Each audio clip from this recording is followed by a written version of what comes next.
This after commissioning an armored shield isolation center established by a private medical group in Lagos.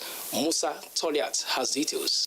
With Nigeria's confirmed COVID-19 cases and the growing need for the establishment of more health facilities to cope with the new variant of COVID-19 pandemic, the commissioning of the Armored Shield Isolation Center has been described as a vital step towards checking potential local transmission of the pandemic. When the public issues arose and the private sector raises up to such occasion, the least we can do is to encourage them. This is not a facility that just happened overnight. It's a level of preparedness. And so for us, even as a government, we have continued to heighten and raise our level of preparedness. Dr. Yomi Onobowale, whose private hospital group championed the establishment of the isolation center, urged private healthcare service groups to partner the state government with a view to tackling the spread of the novel coronavirus in Lagos State.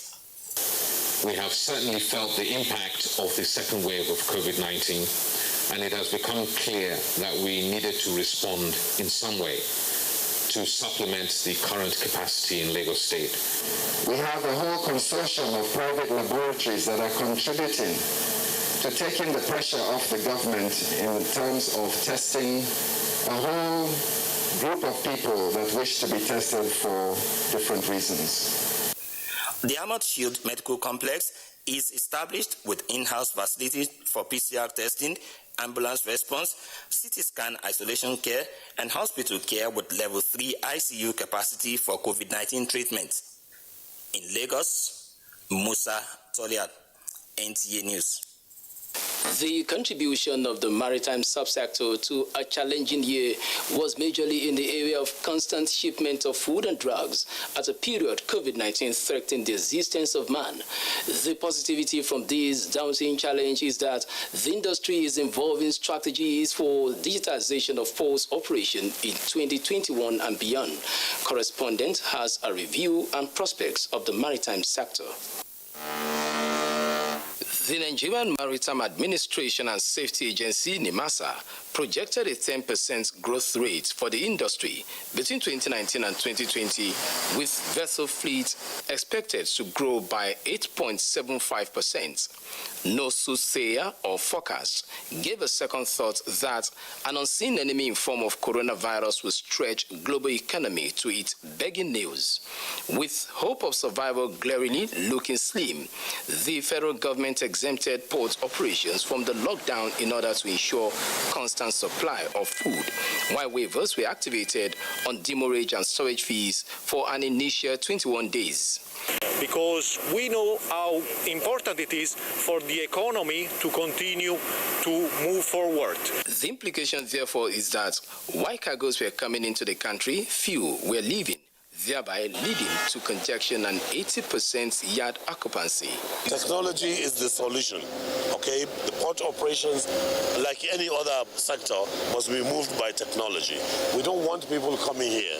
We want goods to be moved out, without anybody physically coming here. Regardless of these challenges, the foundation for ease of doing business at the ports was built in 2020 with the projection that investors might save up to 30% operational costs. We have several initiatives, and those initiatives need to be shared amongst ourselves for us to have improved operational opportunities within the maritime industries. There is also a concerted effort at increasing indigenous shipping, flying the Nigerian flag through the cabotage financing scheme. Even when international ships are under the Nigerian ship registry, they will give preference to Nigerian seafarers. So there's a direct relationship between the size of our tonnage and the opportunities for seafarers. The maritime sector has demonstrated the resilience to survive regardless of challenges, and once the Deep Blue project is fully operational, the criminality threatening investments in the Gulf of Guinea will be a thing of the past. Still staying with sectoral prospects, analysts are confident that the first quarter of year 2020, as the fourth quarter of the year 2020 kicks off, the Nigerian stock market will sustain its leading title as the best performing stock market in 2020. Amaka O sought the views of experts and now reports. Despite the economic shocks experienced due to COVID-19 pandemic, plunge in global oil prices, and economic recession experienced in the previous year, the Nigerian stock market came out strong, emerging number one among over 93 equities markets across the globe, as released by Bloomberg. Reports also say investors were said to have gained over 7 trillion naira by the end of 2020. A lot of the OMO investments and even a lot of the Treasury bills investments that occurred in 2019 were maturing in 2020. And as we were maturing in 2020, you had an influx of naira into the economy, and that basically started bringing down interest rates. Our stock market at that point had stocks that potentially could give you dividend yields of 14-15%. Experts also bear their minds on expectations for 2021. Operators are going to be playing by the rules, ensure that the efficiency, transparency, and fairness of the market is maintained. We are going to see more of IPOs coming to the market. We expect nothing less than a good dividend payout for this first quarter. And with that, we know that investors, savvy investors, risk takers will want to come and queue in for this dividend, because that is what can actually give them a better return ahead of fixed income instrument. According to the Nigerian Stock Exchange website, there are over 161 listed companies on the exchange, with increase in local investor participation, which contributed to its successes. Experts urge more companies to get listed on the Nigerian Stock Exchange. In Lagos, Amaka O, NT News. We are not yet done on Nationwide, and Ruth is in Abuja for more stories. Thanks, Michael. Sokoto State Governor Aminu Tambuwal has commended the Rivers State government for providing an enabling environment for marine transportation in order to boost the economy of the coastal communities. Governor Tambuwal spoke at the inauguration of the Boni Bile Nembe Jetty in Port Harcourt. Ogedi Nyekwere reports. Decision to remodel the dilapidated Boni Bile Nembe Jetty by the Rivers State government stems from the belief that Rivers people deserve infrastructure that would boost economic activities and enhance the living condition of the people. Governor Wike says government would not relent in providing the conducive atmosphere for business, but would not tolerate criminal activities around the jetty. He directed the contractor to erect concrete wall around the jetty to make it inaccessible for non-travelers. It's their money. And so we want you to live in a good place. You want to do business, do it in a good environment. I told the Rivers people, I will give you the best you require. And I will not go below that. And that's what we require in life. Governor Aminu Tambuwal extolled Governor Wike for judiciously applying the resources of the state to address its pressing needs. He noted that with the construction of the jetty, movement of goods and services to the coastal communities will be easier. This is a very important project that will go a long way in further providing and making transportation easy to our people in the riverine areas of Boni, Bile, and Nembe in Bayelsa State. The jetty is remodeled with arrival and departure halls, cargo jetty, police posts, and mini naval base to enhance the security of the area. In Port Harcourt, Ogedi Nyekwere, NTA News. And more from the transport sector, train services in the country we hear may be shut down if passengers continue to flout COVID-19 protocols. Minister of Transportation Rotimi Amechi, who gave the warning on NTS Good Morning Nigeria, said government will spare no decision to mitigate community transmission. Let's hear more from Lydia Sampson. Let's admit that over 60 of our staff, not Ministry of Transport staff, but the staff working on the rail, have been affected by COVID. Luckily, nobody has died, and I pray nobody will die. But you see the kind of sacrifice everybody's making to get the rail to function. Across the world, transportation is one of the sectors worst hit by the COVID-19 pandemic. In Nigeria, the railways, inland waterways and maritime subsectors are managing to stay afloat. Lagos-Ibadan Railway, which is already 95% completed, has been put on hold due to the second wave of the pandemic. Close to Agege, around Ikeja, that's been completed. A lot of the bridges, either overpass or underpass, a lot of them have been completed. Inside the seaport, we have turned it into about 4 tracks. So I say to you that once the President commissions, at least 2 of those tracks will be available instead of the 4, because COVID is not allowing us to complete all. Issues of security on waterways and boat mishaps will be tackled through training and licensing of skippers. We're able to license 5 organizations that are interested in barging. We've issued them the formal licenses, and we have some private sector participants that we're dealing with that are already into passenger movement, especially in the Lagos axis. 80% of goods that we have all over the world is being moved by ship.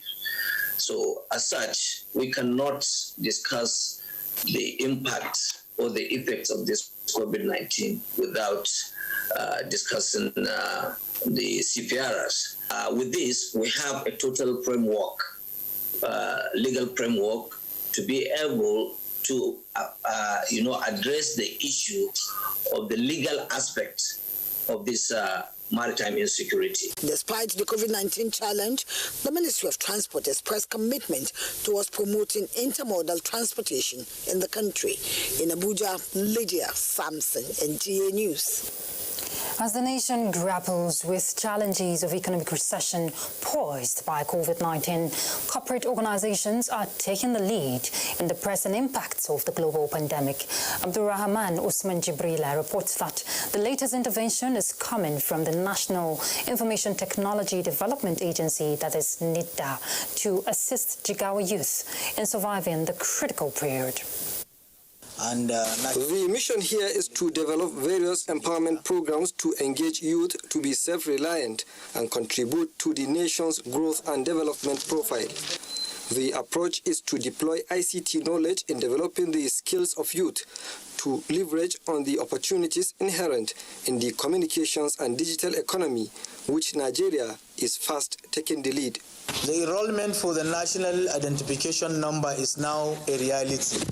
Therefore, the digitalized economy remains the best option, capable of placing the youth in an advantageous position to benefit from multiple global opportunities. He said the global economic recession has compelled nations to think out of the box in building a strong and sustainable economy that is employable and dependable for surviving the trying times. In Abuja, Abraham Usman Jibrila, NTA News.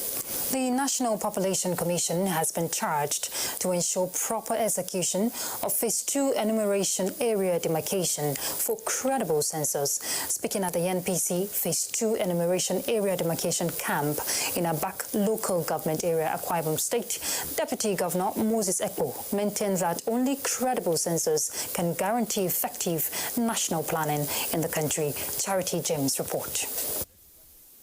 In view of the importance of enumeration area demarcation to a successful national census, proper and effective enumeration area demarcation becomes imperative. Hence, the ongoing NPC Phase 11 enumeration area demarcation exercise in some areas in the state. The State Deputy Governor Moses Ekpo describes census figure as key to national planning and development. The Deputy Governor advised NPC officials to guard against issues that will attract foreigners to estimate the population of Nigeria, as successful enumeration area demarcation depends on their commitment to the exercise. The success, the credibility of any census for any country largely depends on the pains taken to ensure that the EAD is absolutely correct and right. The Phase 11 enumeration area demarcation exercise is taking place at Abak, Etimekpo, and Ika local government areas of the state. In Uyo, Charity James. Charity James there reporting, and let's find out what's the latest in Sokoto. Sadia will guide us. Sadia. To have you join us. Governor Amin Waziri Tambol has flagged off the World Bank-assisted Mabera drainage project designed to address annual flooding. Sheikh Muhammad Dati reports that at the ceremony, people of Sokoto State were assured of more dividends of democracy.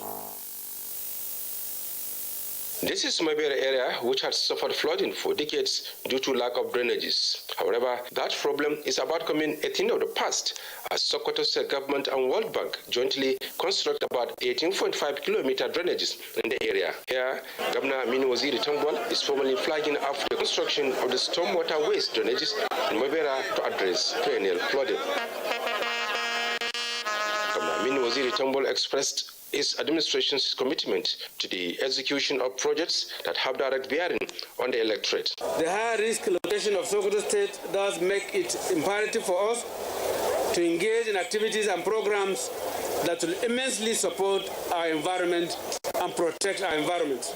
These include the setting and construction of additional drainages, tree plantations, sand dune fixation and reclamation of degraded lands, to mention but a few. Also to be executed under the new MAP project are rehabilitation of Lugu Dam, construction of earth dams at Rapinduma, as well as erosion control works at Erbulut village in Sabamrini local government area, among others. Today, it's not all about Mabera.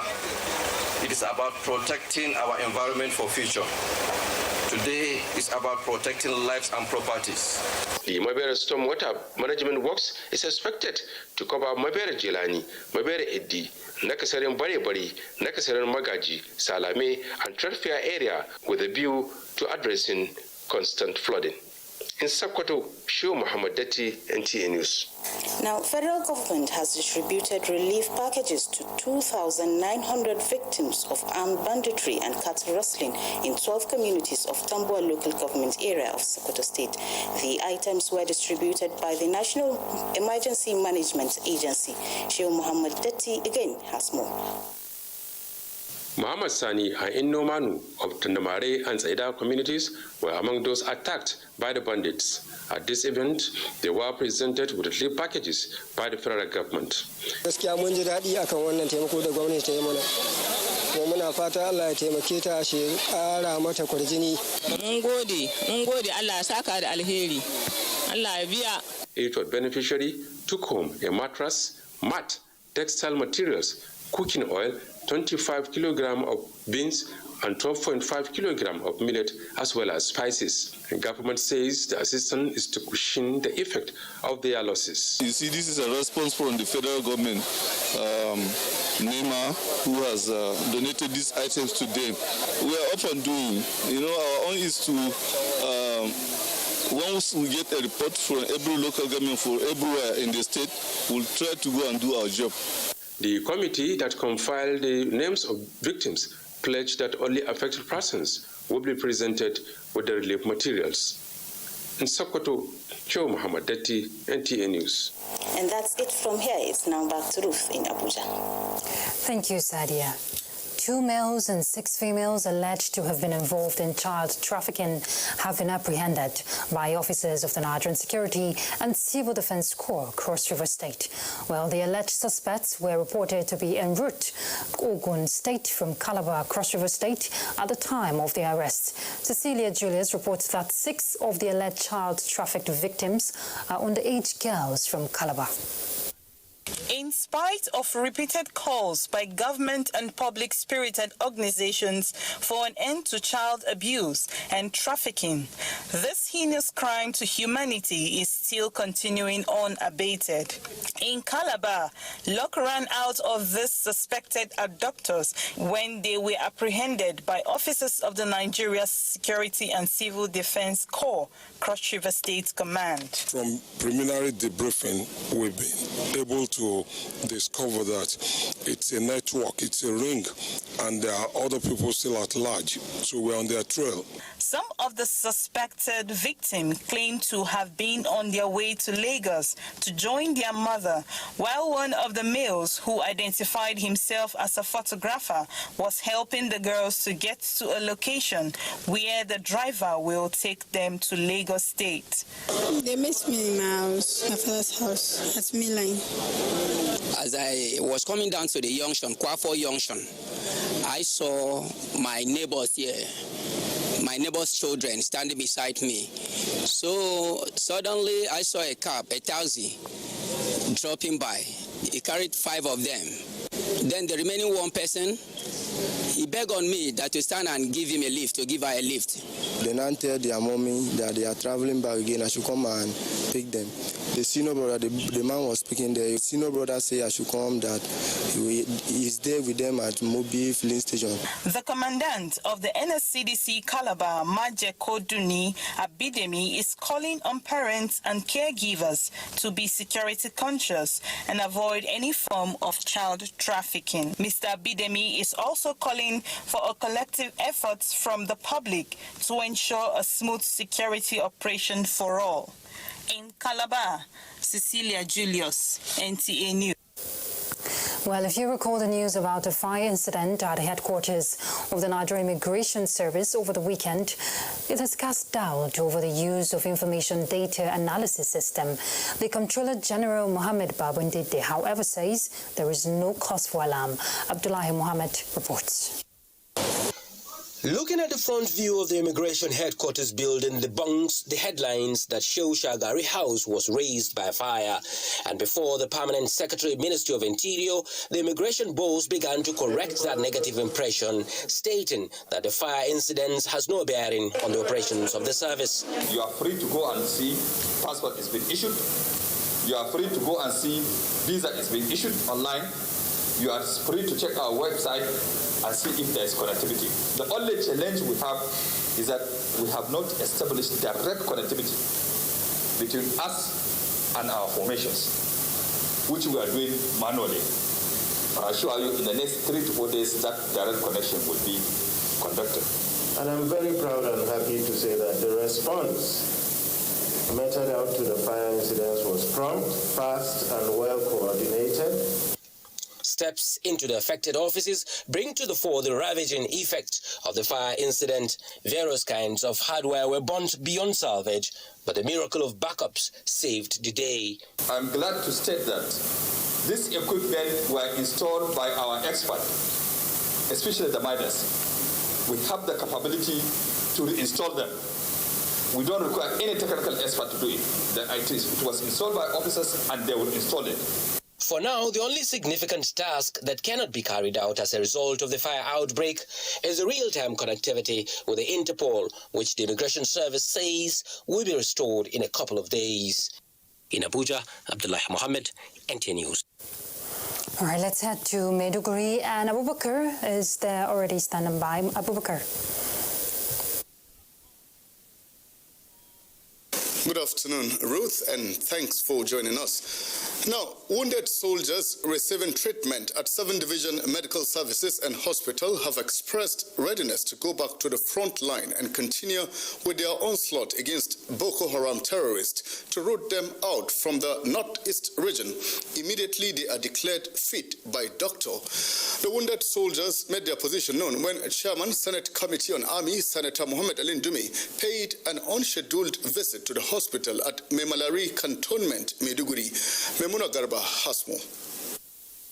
They are really attending to us, giving us drugs. In the next 2 weeks, going back to that Gamboro, we eat them and eat them out. I will join the remaining troops in my location. These are testimonies of some wounded soldiers currently receiving medical care at the 7th Division Hospital. Chairman Senate Committee on Army, Senator Mohammed Alindumi, expressed satisfaction with the condition of the wounded soldiers and the improvement seen in the hospital, assuring of the National Assembly's continued support. I want to tell the patients here, the officers here, please don't be discouraged. Don't be demoralized. Just concentrate on your work. In an interview, Deputy Theatre Commander Major General Felix Omegui and GOC 7th Division Major General Abdul Khalifa Ibrahim said wounded soldiers will always receive the best medical attention. The Chief of Army Staff believes in the welfare of soldiers, and that is why he placed premium on medical aspects of the soldiers. Even those of them who are not injured in battle-related ailments, we take very good care of them. The Army generals also reiterated military's continued zeal to ending the insurgency. In Maiduguri, Maimuna Garba, NTA News. In its continued effort towards ensuring healthy living condition among the citizenry, the Nigerian naval base Lake Chad has offered free medical services and distributed food items to residents of Shagari Low Cost A and B in Maiduguri, the Borno state capital. Yagum Subukar completes the story. This is the third phase of the Nigerian Navy annual medical and nutritional outreach aimed at addressing health needs of the people, especially the internally displaced persons and the less privileged in the community. The beneficiaries thanked the naval base for the services, describing the treatment as effective and timely. Muna gode ma wayannan mutane suna taimaka mu da hanyar rashin lafiya da yi gargadi ma jama'a su yi tsafta su gyara gidajensu muna musu godiya. Commander Naval Base Lake Chad, Commodore Alexandra Bingel, noted that health is key to development, hence the need for the people to acquire medical and nutritional services as well as routine checkup to monitor their well-being. Is the third one we're doing, and the first for this year. It's a continuum, actually. Even when we're in Baga, we do it, to give to the community after being our host. The effort by the Nigerian Naval Base Lake Chad will not only assist in attending to the health care and nutritional needs of the people, but also enhance civil-military relationship. In Maiduguri, Yagum Subukar, NTA News. You're on to Nationwide from Maiduguri. Let's go on a break now. Ruth in Abuja will be back with more stories shortly. Life can be very eventful. We curiously expect things to happen, even when we don't know what. Our human nature makes us like and repost lots of information. Some are unverified, inciting anger and hate. Sometimes innocently, other times the urge to break it first. This, in most cases, has caused destruction in many nations.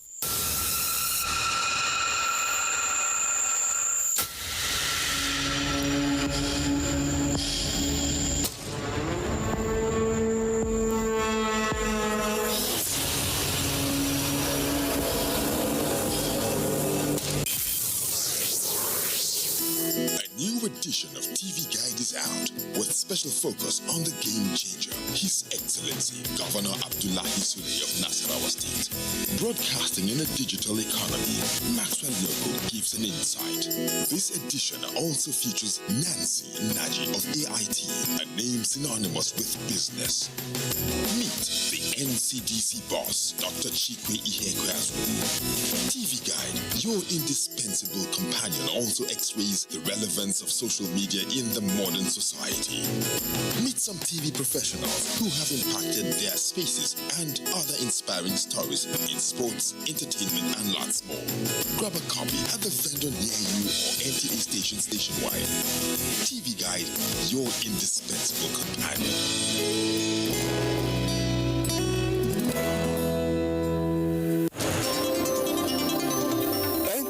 News 24. A 24-hour news station brings to you news and happenings 7 days a week. News at 10 a.m., news update at 11 and 1 p.m. News desk at 3 p.m. and 6 p.m. and late evening news at 11 p.m. Follow us on any of our platforms and keep abreast of events and current affairs within and outside our shores.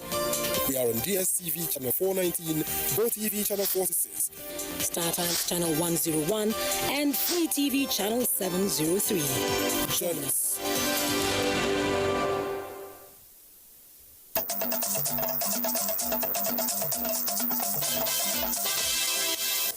Thank you for being there. The Benue State government has described the supreme price paid by fallen heroes of the armed forces in the cause of defending their fatherland as beyond just physical appreciation. Deputy Governor of Benue State, Benson Abono, stated this during an interdenominational service the state government held in conjunction with the Christian Association of Nigeria, CAN, in Makurdi to honor the fallen heroes. Charles Abba reports.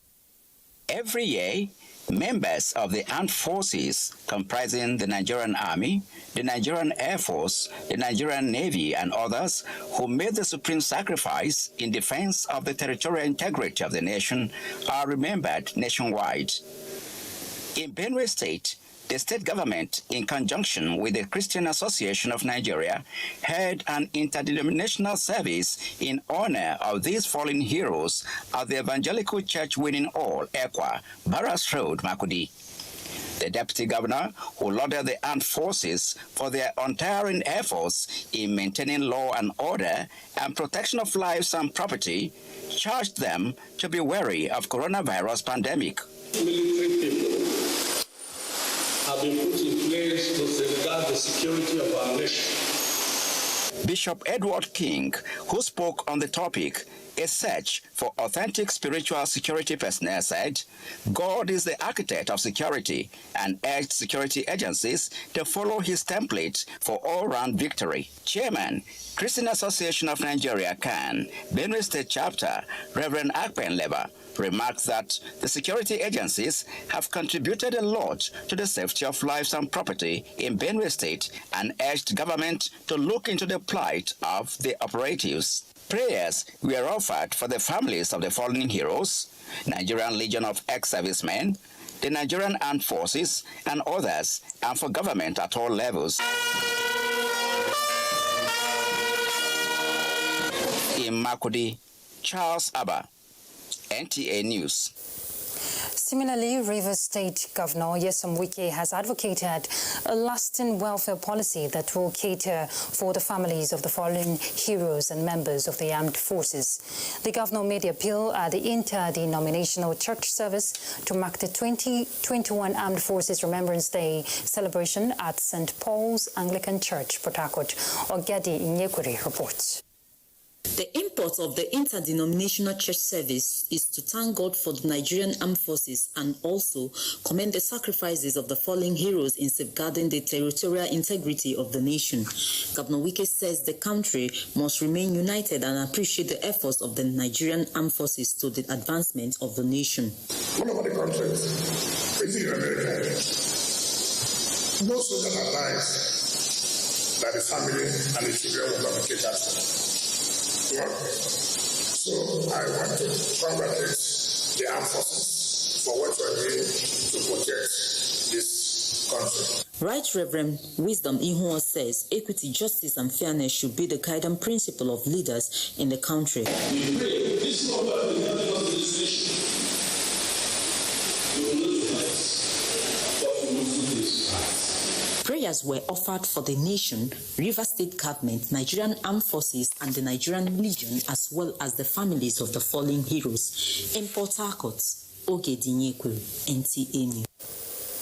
President Muhammadu Buhari commiserates with the family of Colonel Aminu Isa Kontongura, former military administrator of the Benue and Kano states, who died recently, urging members to accept the will of God and find solace in the good works of the deceased. President Buhari believes the career military officer, who served in many leadership positions, lived a life of sacrifice and dedication to the betterment of humanity.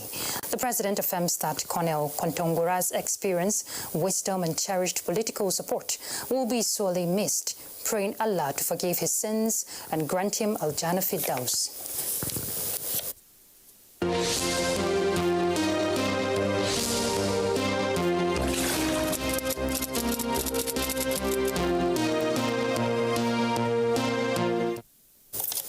And we're done with Nationwide. We do appreciate your company, but let's connect with NTA talking about you by fighting against rape and rapists. And Bruce Aguele. Bye.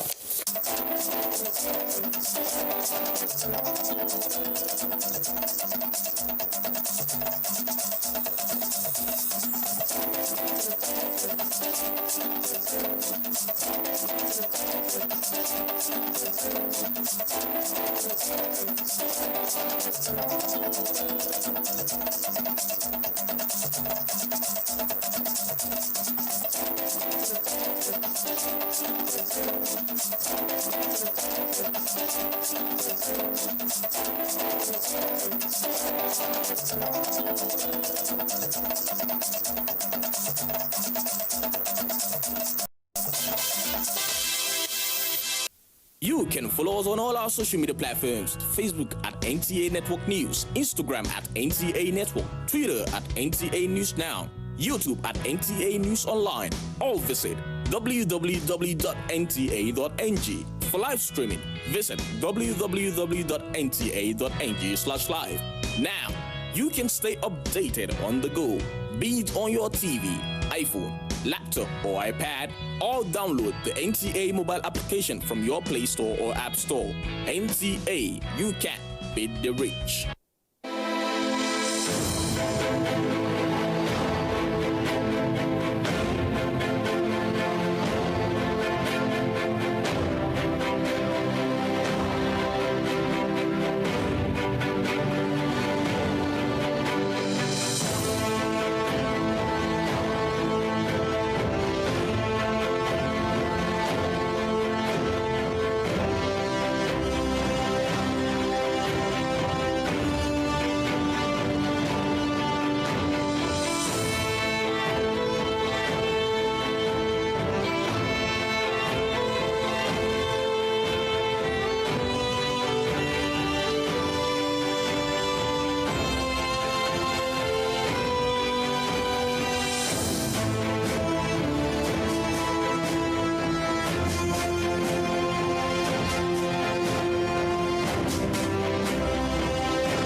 to Abuja, the place that unites Nigeria.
cause of gender inequality in Africa is as a result of the role the society assigns to the women. These include difficulties in accessing the labor markets, violation of the rights of inheritance of the women, limited opportunities in the political sphere, and some other harmful cultural practices. This is African Literature on the NTA, Africa's largest television network. I am Nene Basi. You're welcome.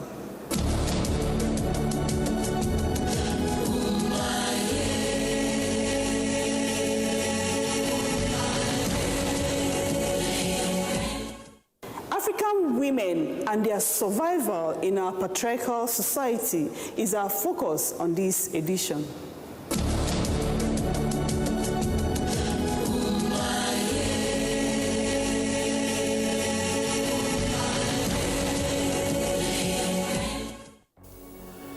In traditional African societies, culture has a pervasive influence on how women are treated. Most women are held down from realizing their full potentials as a result of culture. There are societies which say women are subservient to men in mental and biological capacities. This is why, in spite of glaring monumental achievements of women on the globe and phenomenal rise of the role women play in the world, gender perception of women having mental equality to men has remained unappreciated. With 40% of girls getting married before the age of 18 in sub-Saharan Africa, girls are often forced to drop out of school to start families. Early marriage reinforces the cultural belief that educating daughters is a waste of resources because parents will not receive any economic benefit once their daughter is married to another family. This leads to son preference, where families choose to send their sons to school rather than their daughters because of the economic benefits educated sons afford the family.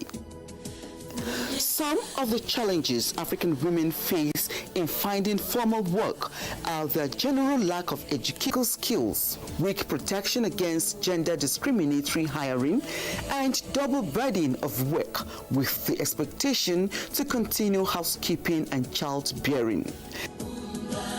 Many women in sub-Saharan Africa have little degree of control over household decisions or about how their earnings are spent. The traditional division of labor in most African countries see women as responsible for household tasks such as cooking, cleaning, and child care. Female farmers produce significantly less food than their male counterparts because they do not have access to the same land, fertilizers, technology, and credit to achieve maximum efficiency.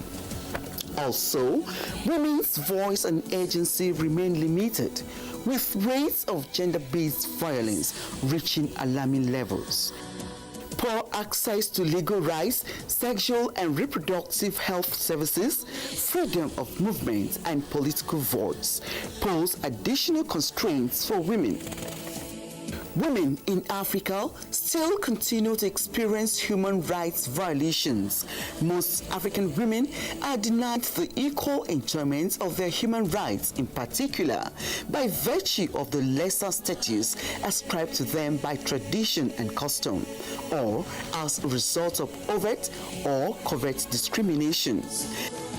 Gender equality is a fundamental development objective and is essential to enabling women and men participate equally in society and in the economy.